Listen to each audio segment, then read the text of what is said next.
Bienvenidos jóvenes a esta clase de planeación financiera. Estamos ya en la última unidad.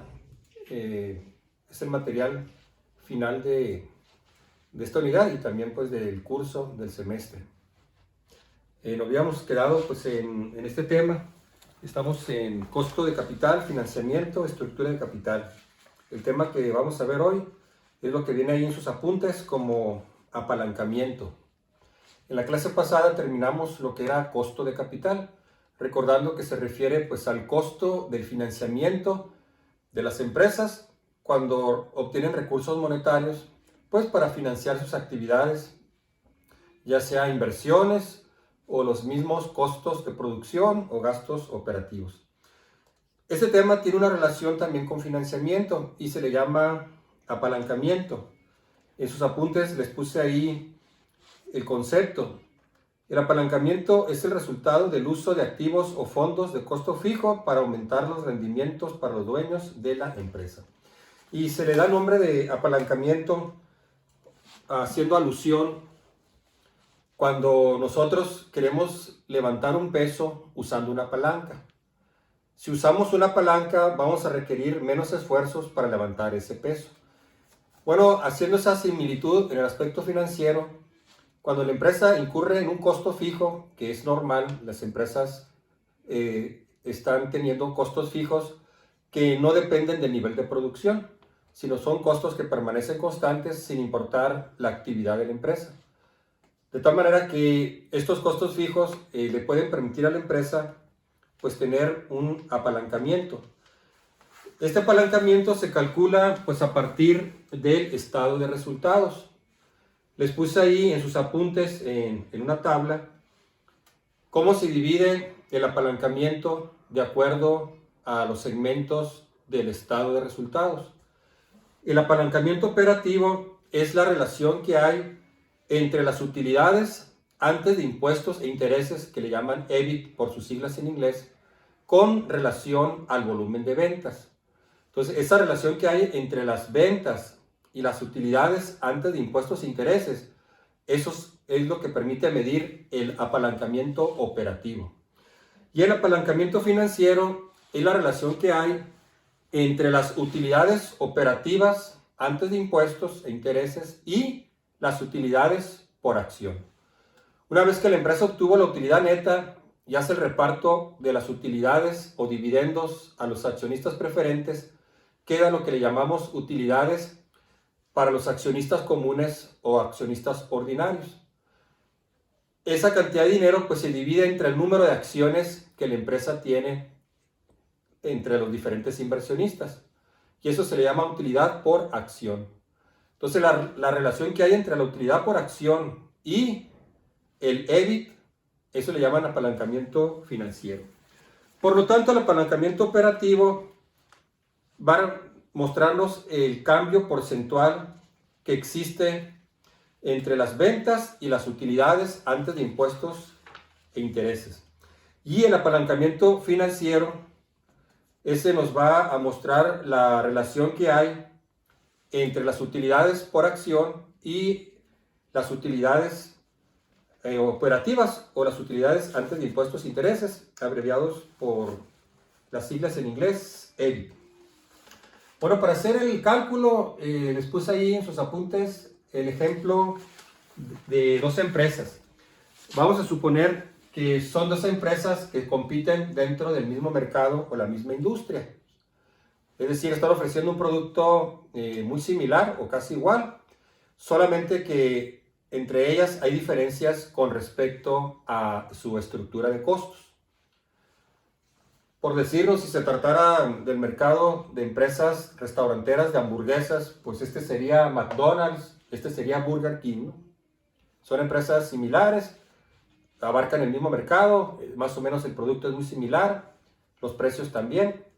Si fuera la industria automotriz, bueno, sería la empresa Ford, la empresa General Motors. También empresas similares en sus procesos, cubren más o menos el mismo tipo de mercado, su producto es muy similar entre ellos, la línea de productos también, etc.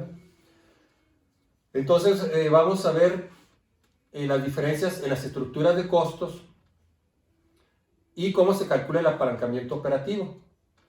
En los datos que vienen en sus apuntes, lo pueden ver, en la empresa A, este producto, el precio de venta es de 2 pesos por unidad.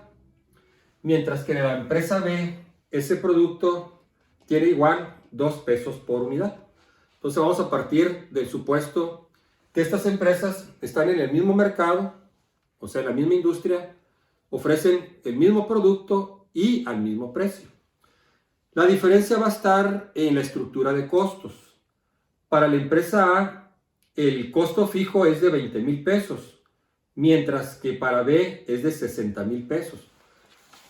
Bueno, en el problema es nomás aprender cómo se calcula el apalancamiento operativo. Pero cuando hay diferencia en las estructuras de costos, se puede deber a los procesos de producción de las empresas. En este caso, en la empresa A, su costo fijo es mucho menor. Incurre en un costo fijo de 20,000, mientras que en la empresa B, su costo fijo es muy alto. Es un costo fijo de 60,000.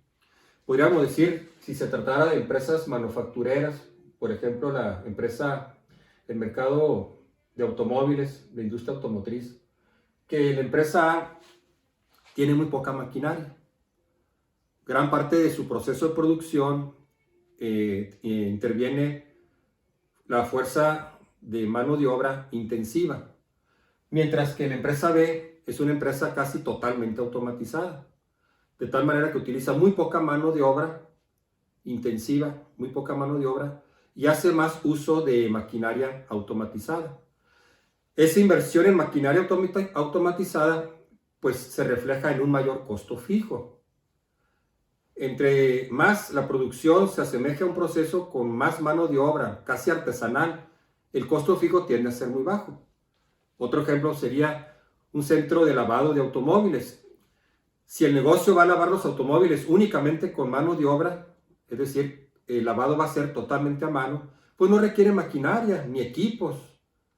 Entonces su inversión en equipos fijos va a ser muy baja. En cambio, si es un centro de lavados automatizado, que todo el proceso se lleva a través de lavado, a través de las máquinas, pues entonces ahí prácticamente no se va a requerir mano de obra. Pero se va a tener una alta inversión pues en equipo, en maquinaria que está realizando el trabajo. Bueno, el costo variable para la empresa A es de 1.50 pesos por unidad y para la empresa B es de 1 peso por unidad. El costo variable en A es más alto porque estamos suponiendo que utiliza más mano de obra intensiva, mientras que para B el costo variable pues es mucho menor. Quizá por eso, porque está utilizando menos mano de obra y más equipo o maquinaria automatizada. Bueno, con estos datos, el propósito, repito, es calcular el apalancamiento y su interpretación. De tal manera que para calcular las ventas, pues vamos a multiplicar el precio unitario por la cantidad. Aquí en el pizarrón pues está en blanco, ahí en sus apuntes pues ya viene completo, ¿no? Entonces para 20,000 unidades pues sería 2 pesos por 20,000. Entonces tendría la empresa ingresos de 40,000 pesos para este nivel de producción. Para el siguiente pues igual, multiplicar la cantidad por el precio. Entonces nos darían los ingresos por venta. En este caso, como el precio es igual en las dos empresas, esta columna de ingresos pues también sería igual para ambas empresas. Ahora, el costo total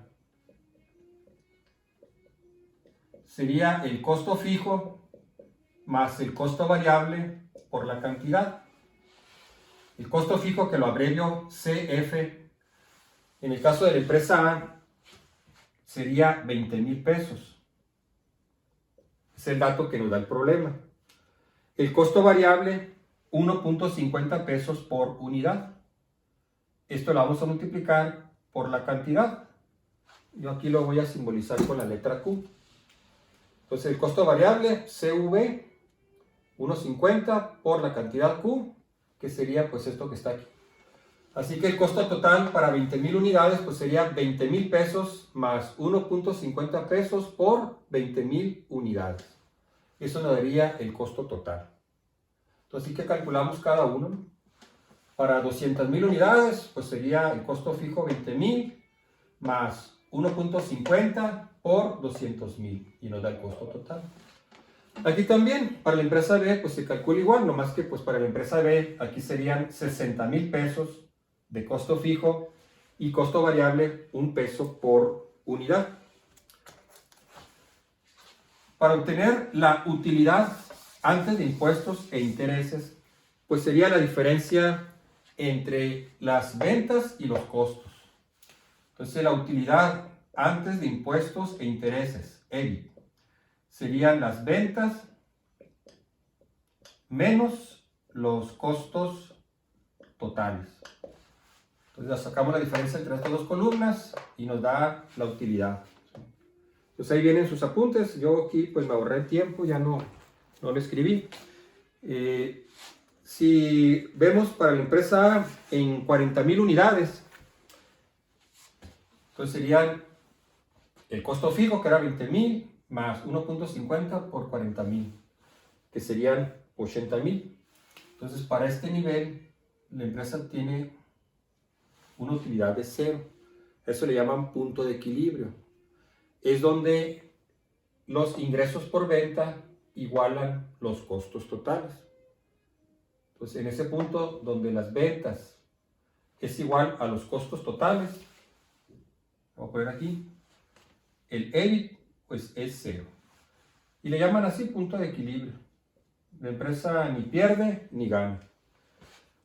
A partir de este punto de equilibrio, la empresa va a tener utilidades. Por debajo de este punto de equilibrio, la empresa tiene pérdidas. La empresa tiene que producir por arriba del punto de equilibrio, pues para empezar a generar utilidades positivas. Entonces la empresa alcanza su punto de equilibrio en 40,000 unidades. Entonces esta columna, recuerden, pues la obtenemos de la diferencia de estas dos, ¿no? Ingresos menos costos.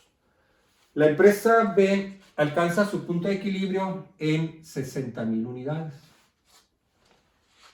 Que sería pues las ventas, que serían 60,000 unidades por 2 pesos, menos el costo total, que serían 60,000 más 1 por 60,000 unidades.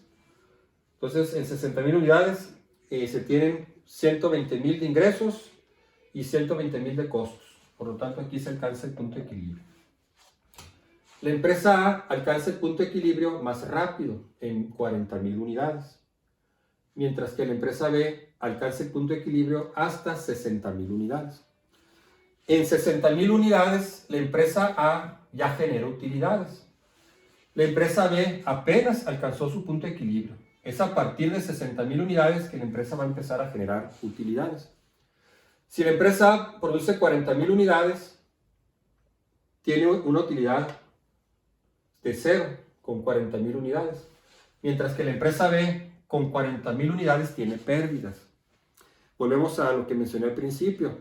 Estamos suponiendo que esta empresa es una empresa con mucha maquinaria, sus procesos automatizados. Por lo tanto, requiere un volumen de producción muy alto para poder absorber los costos fijos. Mientras que esta empresa, que su producción es más manual o artesanal, pues va a requerir menos producción para cubrir sus costos, porque esos costos fijos son muy bajos. Bueno, para el caso del tema de apalancamiento operativo, vamos a suponer que vamos a calcular el apalancamiento operativo en este rango de 100 a 120. El apalancamiento operativo pues se puede calcular en cualquier rango. Para el ejemplo y explicar su interpretación, vamos a tomar este intervalo de 100 a 120,000 unidades. Pero repito, ¿no? El apalancamiento pues, lo podemos medir en cualquier rango de unidades. Tenemos que tomar pues, 2 puntos para poder medir el apalancamiento operativo. El apalancamiento operativo viene ahí, se lo puse en la fórmula y lo vamos a abreviar por sus siglas en inglés, DOL. Entonces ahí está la fórmula, que es el cambio porcentual en el EBIT. Cambio porcentual en las utilidades antes de impuestos e intereses, EBIT, entre el cambio porcentual en las ventas. Cambio porcentual en las ventas. Este va a ser un valor, no va a tener unidades, porque vamos a medir solamente las variaciones porcentuales, de pasar de una cantidad a otra cantidad. En el ejemplo vamos a medir el apalancamiento operativo en este rango, de 100 a 120 para las dos empresas. Ya que tengamos el valor, pues vamos a hacer la interpretación, qué significa. Entonces, para la empresa A, vamos a pasar de 100 a 120,000 unidades. Que las ventas pues son de 200 a 240. O sea, los ingresos por venta de 200,000 a 240,000. Recordando que las ventas pues es multiplicar el precio unitario por las unidades.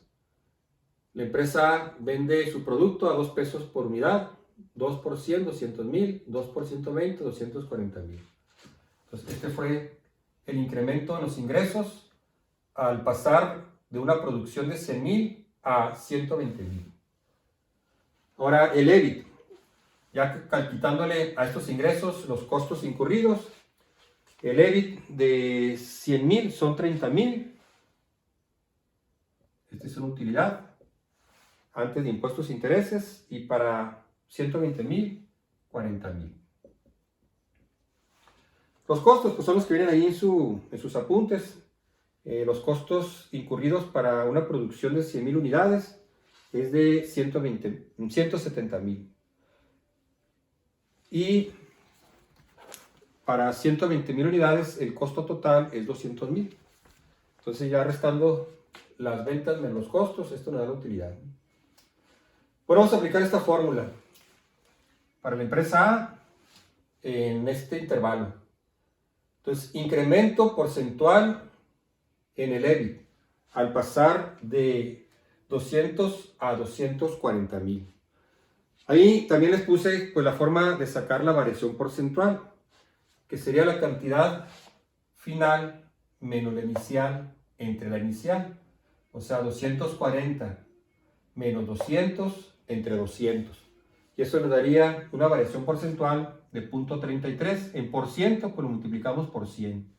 33% o 33.33%. Ese sería, no, perdón, me equivoqué. Este sería el EBIT, este que está aquí. 40 menos 30 entre 30. Al pasar del 30 a 40, pues incrementó un tercio, una tercera parte, 10,000 pesos más. Estos 10,000 pesos, pues es una tercera parte de 30,000, 33%. Aquí sería 240,000 menos 200,000 entre 200,000, hubo un incremento del 20%. Entonces dividen 33.33 entre 20 y esto nos daría 1.67. Ese es el apalancamiento operativo. Significaría pues que al incrementarse las ventas en 1 peso, las utilidades se incrementaron en 1 peso con 67 centavos. Entre más alto sea el apalancamiento, mucho mejor. Significa que las utilidades se expanden más ante un cambio en las ventas. Entonces, por cada peso que se incremente, las utilidades se están incrementando en 1 peso con 67 centavos. Ahora, para la empresa B, los ingresos pues serían iguales, porque el precio del producto es el mismo para ambas empresas. Ambas empresas venden ese producto a 2 pesos por unidad. El costo total va a cambiar porque la estructura de costos es diferente. El costo fijo en la empresa B pues era 60,000 pesos y el costo variable 1 peso. Entonces calculamos los costos, le restamos a los ingresos los costos para que nos dé la utilidad, que serían para 100,000 unidades, una utilidad antes de impuestos e intereses 40,000 pesos. Y para 120,000 unidades, la utilidad antes de impuestos e intereses 60,000. Entonces hacemos lo mismo. Variación en el EBIT. que sería este, ¿no? Pasarnos de 40 a 60. Sería un incremento del 50%. O sea, se incrementaron 20,000 pesos. 20,000, pues es el 50% de 40,000. O así como viene en la fórmula, la cantidad final menos la inicial entre la inicial. 60,000 menos 40,000 entre 40,000. Y las ventas, el incremento pues es igual que el otro. 240 menos 200 entre 200. Entonces sería 20%. Entonces dividimos 50 entre 20 y nos da 2.5. Para la empresa B, por cada peso en ventas se van a generar utilidades antes de impuestos e intereses de 2.5. Entonces decimos que la empresa B tiene mayor apalancamiento operativo que la empresa A.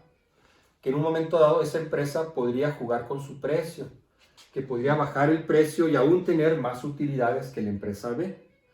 En un mercado muy competitivo, la empresa B podría ofrecer un precio un poco menor que la empresa A para quitarle clientes. Vender el mismo producto con la misma calidad a un precio más barato, dado que tiene mayor margen comparado con la empresa B, que maneja solamente 1.67. Por eso es el apalancamiento operativo y esa es su interpretación. Se los puse ahí. Con esta información podemos concluir que la empresa B tiene un mayor apalancamiento operativo, por lo que ante una variación en las ventas experimentará un incremento más fuerte en sus utilidades. Por ejemplo, para un cambio de volumen de ventas de 10%, la empresa A experimentará un incremento de utilidad del 25%, mientras que la empresa B tendrá solo un incremento del 16.67%. Un alto grado de apalancamiento operativo indica que una política agresiva de precios podría incrementar las utilidades, particularmente cuando el mercado es receptivo a pequeñas disminuciones del precio. Entonces, en mercados muy competitivos, si el cliente es muy sensible al precio, las empresas que tienen alto apalancamiento operativo pueden bajar un poco su precio, su margen de utilidad, para incrementar el volumen de ventas y quitarle clientes a las empresas rivales, porque tiene este margen, ¿no? O sea, su apalancamiento operativo pues es mucho mayor, ¿no? Bueno, el apalancamiento financiero, ese es con respecto a las utilidades por acción, que también, abreviándolo por las siglas en inglés, que se utiliza más en el vocabulario de finanzas, que son las EPS, que son las utilidades por acción. Esto lo tenemos del estado de resultados. Las ventas, ingresos por ventas, menos el costo de ventas, nos da la utilidad bruta. A la utilidad bruta le restamos los gastos operativos y nos da la utilidad neta antes de impuestos e intereses, o llamado EBIT también. Luego le quitamos los intereses, calculamos los impuestos, hasta que nos da la utilidad neta. Esa utilidad neta, pues ahora se reparten los dividendos a los accionistas preferentes, hasta que finalmente nos quedan las utilidades para los accionistas comunes. Recordando el tema anterior, pues hay accionistas preferentes y accionistas comunes. Los accionistas preferentes se les llama así porque reciben en primer lugar el pago de los dividendos. Lo que sobre, pues se reparte entre los accionistas comunes o accionistas ordinarios. Entonces, estas utilidades se les va a repartir entre los accionistas comunes. Se va a repartir, pues, entre todos los accionistas. Entonces, serían las utilidades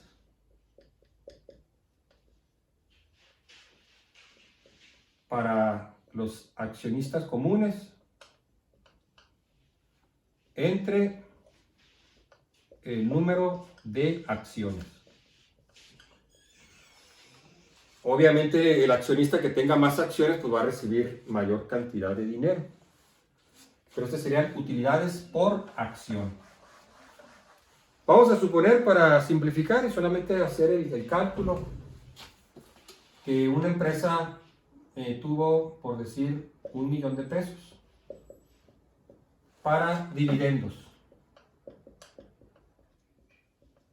Dividendos para los accionistas comunes o accionistas ordinarios. Y que esta empresa tiene, por decir, 1000 acciones. Bueno, 1000 acciones en circulación.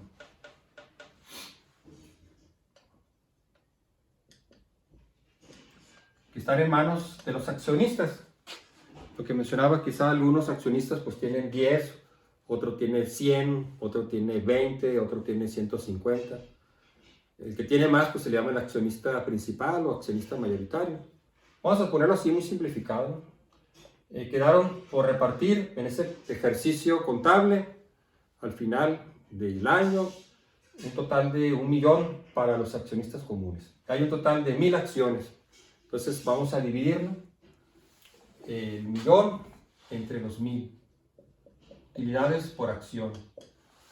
Entonces sería 1 millón entre 1000. Entonces le tocaría a cada uno por acción 1 millón entre 1000 acciones. Entonces 1000 pesos por acción. Si tengo 20 acciones, pues voy a recibir 20,000 pesos. Si tengo 100 acciones, voy a recibir 100,000 pesos. Entonces, estas serían las utilidades por acción. Esa es la EPS. La utilidad operativa antes de impuesto de intereses pues fue la que vimos ahorita. Entonces, vamos a poner este ejemplo nomás para ver cómo se calculan. Vamos a suponer que este fue los dividendos que se va a repartir entre los accionistas y que el EBIT, o sea la utilidad antes de impuestos e intereses para este ejercicio contable, vamos a suponer que pues fue de, por decir, de 2 millones de pesos. Ahí está, ¿no? Esta empresa obtuvo para un año determinado, cierto periodo, una utilidad antes de impuestos e intereses de 2 millones.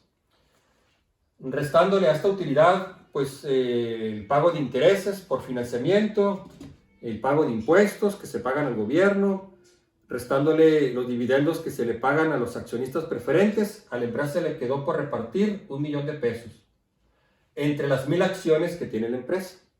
Por lo tanto, va a tocar 1000 pesos por cada acción. Por eso sería el caso de la empresa, de una empresa o de un periodo determinado. Vamos a suponer otro caso, ¿no? O igual que ahorita, vamos a suponer que está la empresa A y aquí está la empresa B. Nomás para hacer el cálculo, ¿no? No tiene nada que ver con el problema anterior. Este es para calcular el apalancamiento financiero. El otro era apalancamiento operativo. Y el ejemplo pues fue el que les puse ahí. Este es un ejemplo que estoy poniendo aquí en el pizarrón para el apalancamiento financiero. Y vamos a suponer que se generó la misma utilidad antes de impuestos e intereses de 2 millones. Y que la empresa aquí pues tuvo para repartir, por decir, 800,000 pesos. Y que tenía un total de 1000 acciones. Entonces, en este caso, el EPS, utilidades por acción, pues van a ser 800 pesos por acción. Bueno, así diríamos, bueno, pues esta empresa paga más utilidades por acción la empresa A que la empresa B. Eso se debe pues a lo que ocurre aquí. El pago de impuestos, pago de intereses. Entonces por eso se llama apalancamiento financiero. Porque aquí interviene la carga financiera. Lo que la empresa está pagando pues a su acreedor por algún tipo de financiamiento que pidió. ese financiamiento, préstamo, crédito, pues está generando intereses. Esos intereses pues se tienen que descontar de aquí. Hay que restarlos. La empresa tiene que pagarle pues a la institución que le pidió prestado el capital y los intereses. Específicamente se pone aquí los intereses que son el gasto financiero deducible de impuestos. Bueno, pues eso sería nomás para hacer la explicación de lo que entendemos como el EPS, ¿sí? Ahora vamos a suponer que este fue el caso, ¿no? Pues digamos, de esta empresa, ¿no? Y que fue para este nivel. Vamos a suponer que fue para el año, la empresa A, para el año 2019. Estos fueron los resultados obtenidos para ese año. Para el año 2020, el año que terminó. En este año que terminó, 2020, la empresa obtuvo un EBIT, por decir, de 2.500.000.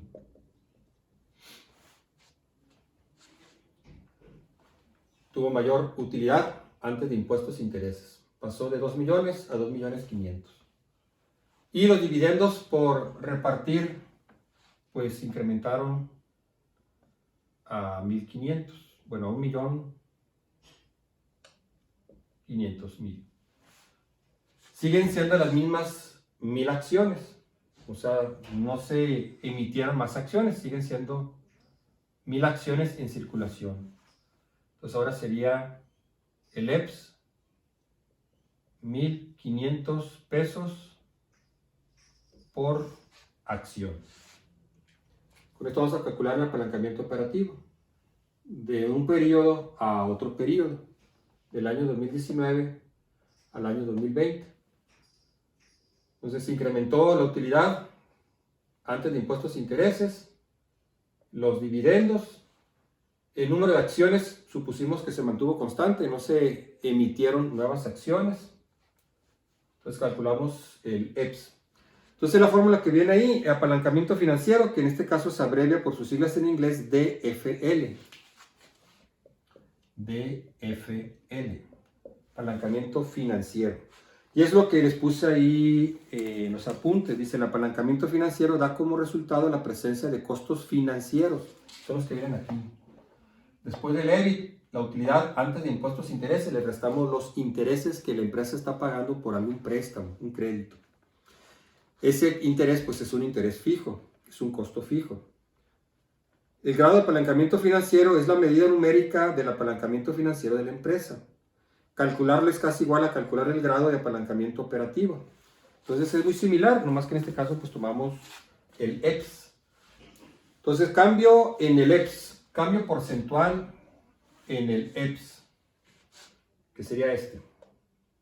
Este sería el EPS del año 2019 y este sería el EPS del año 2020. El incremento porcentual de las utilidades por acción al pasar de 1.000 a 1.500. Tuvo un incremento del 50%. O con la fórmula, la cantidad final menos la inicial, 1.500 menos 1.000, entre la cantidad inicial, 1.000, 0.5%, 50%. Un incremento del 50%. Ahora, el incremento en el EBIT, al pasar de 2 millones a 2.500.000, pues igual, la cantidad final, 2.500.000, menos la cantidad inicial, menos 2 millones, entre la cantidad inicial, entre 2 millones. Punto 25 porcentual, 25%. Entonces sería 50 entre 25, 2.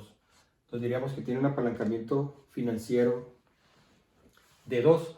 Ese valor pues no tiene unidades, simplemente nos va a mostrar el grado de apalancamiento financiero.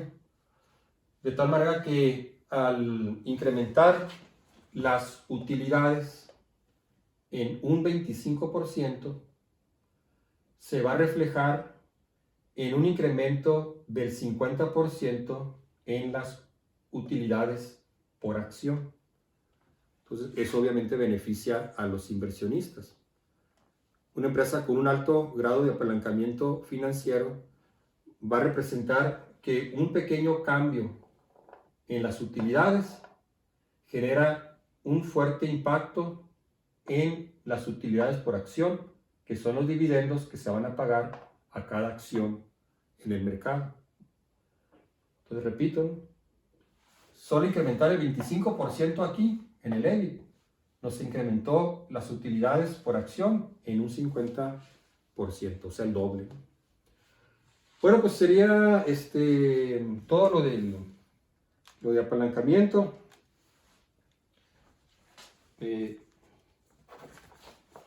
Apalancamiento operativo, apalancamiento financiero. Hay unas tareas, pues les dejé unos ejercicios para que ustedes lo resuelvan. Pues muy bien, sería todo lo de este tema. La última clase va a ser estructura de capital y la relación también que hay las razones financieras con este tema. Las razones financieras pues fue lo primero que vimos en el curso, en la segunda unidad, después de la introducción, y que aquí también se utiliza pues cuando estamos hablando del financiamiento de las empresas. Pero el último tema básicamente pues sería la estructura de capital. En esta última unidad pues lo voy a evaluar con un trabajo que ustedes van a enviar, que va a ser calcular el costo de capital, ¿sí? Entonces ustedes van a buscar o investigar algún crédito, financiamiento aquí en los bancos, en los comercios, y a ese financiamiento le van a calcular el costo de capital. Puede ser en una tienda comercial, como pedir información, que ustedes fueran a una tienda departamental y dijeran, bueno, quiero comprar este refrigerador a crédito. A veces muchos comercios ofrecen mercancías a meses sin intereses para tarjetavientes de algún banco. Es muy común que tarjetas de crédito bancarias ofrezcan este programa de meses sin intereses. No sería el caso, ¿no? Sería el caso de pedir un financiamiento que involucre un interés. Que dijera yo, bueno, voy a comprar en la tienda Sears una sala y no está a meses sin intereses, sino que la tienda me lo puede vender con un cargo, con un interés. O bien, tengo una tarjeta de crédito y el banco me ofreció un préstamo personal, que es muy común, ¿no? Me dicen, tiene usted un crédito preautorizado hasta de 200,000 pesos a plazos de 12, 18, 24 meses. Entonces ya nos hacen la corrida de cuánto nos van a prestar y cuánto tenemos que pagar mes con mes. O un crédito automotriz, igual. Bueno, pues voy a sacar un carro nuevo. ¿Cuánto tengo que dar de enganche? Si me van a cobrar una comisión por apertura de la cuenta. ¿Cuánto tengo que pagar mes con mes? ¿Cuánto me van a cobrar de seguro? Porque pues para poder llevarme el carro a crédito es obligatorio pagar el seguro del carro. A veces también ponen otros seguros como un seguro de desempleo, etc. Entonces con esos datos calculamos nosotros el costo de capital. En la próxima clase yo le voy a presentar aquí un ejemplo, ¿sí? Digamos de un crédito automotriz o un crédito bancario, donde ya nos dan los datos. Únicamente lo que vamos a hacer nosotros es calcular el costo de capital. Yo le estoy pidiendo pues que calculen el costo de capital de diferentes fuentes. Y solamente pues es para reforzar el concepto de lo que es el costo de capital y cómo se calcula. Bueno, muy bien, jóvenes, gracias por su atención.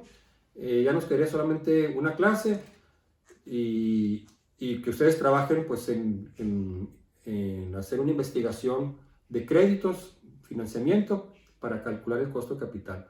Cualquier duda o pregunta, pues ya saben, ponerse en contacto conmigo a través de WhatsApp, una llamada telefónica o a través de mi correo.